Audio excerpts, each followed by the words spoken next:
મનુષ્ય જીવનમાં સાધુ સંતોનું આચરણ, વિચારો અને પ્રેરણા લોકોના જીવનને બદલી નાખે તેવી તાકાત ધરાવે છે.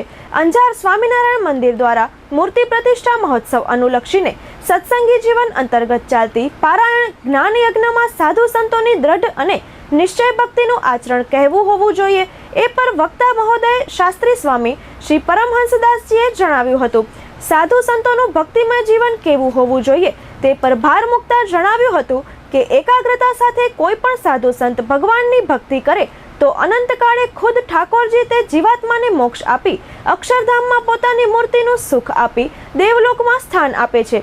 આવા સંતો સમાજમાં પોતાની ધાર્મિક પ્રવૃત્તિઓથી ભગવાનના ભક્તોનું જીવન પરિવર્તન કરવાની તાકાત ધરાવતા હોય છે. એટલે સ્વામિનારાયણ ભગવાને સ્વ અક્ષરે લખેલી શિક્ષાપત્રી જે કોઈ મનુષ્ય ભક્ત બાઈ ભાઈ કે સાધુ સંતો અનુસરશે તો જીવનમાં ક્યારે પણ કોઈ કષ્ટ આવશે નહીં અને હંમેશા સુખ, સમૃદ્ધિ અને શાંતિનો અનુભવ થતો રહેશે અને સમયાંતરે ભગવાન પ્રત્યે તેની ભક્તિમાં વધારો થતો રહેશે અને એ જીવાત્મા હંમેશા ભગવાન નજીક હોવાની અનુભૂતિ કરતો રહે છે.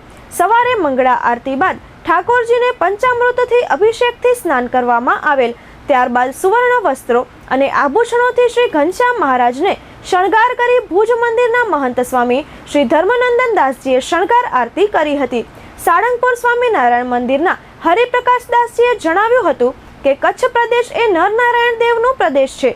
વધુમાં તેમણે જણાવ્યું હતું કે સ્વામી મુક્તાનંદ દાસજીમાં જેવા ગુણ હતા તેવા જ ગુણ આચાર્ય મહારાજશ્રીમાં છે.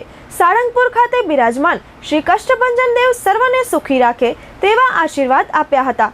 કથામાં પધારેલ લોકસભા બેઠકના ઉમેદવાર અને ગુજરાત બીજેપીના મહામંત્રી વિનોદભાઈ ચાવડા, કચ્છ ભારતીય જનતા પાર્ટીના પ્રમુખ દેવજીભાઈ વરચંદ આહિર, માજી કચ્છી મંત્રી વાસણભાઈ આહિર, ધારાસભ્યોમાં ત્રિકમભાઈ છાંગા, પ્રદ્યુમનસિંહ જાડેજા, અનિરુદ્ધભાઈ દવે, સામાજિક અગ્રણી વી.કે. હુંબલ, શ્રી ડેની શાહ, લેવા પટેલ સમાજના પ્રમુખ Veljibhai Pindoriya, medical and education પ્રમુખ ગોપાલભાઈ ગોરસિયા, પૂર્વ પ્રમુખ અર્જણભાઈ પિંડોરિયા, મંત્રી કરસનભાઈ મેપાણી, શ્રી ડેની શાહ વગેરે અગ્રગણ્ય મહાનુભાવોને આચાર્ય મહારાજ શ્રી કૌશલેન્દ્ર પ્રસાદ દાસજીના હસ્તે ફૂલહારથી સ્વાગત કર્યું હતું.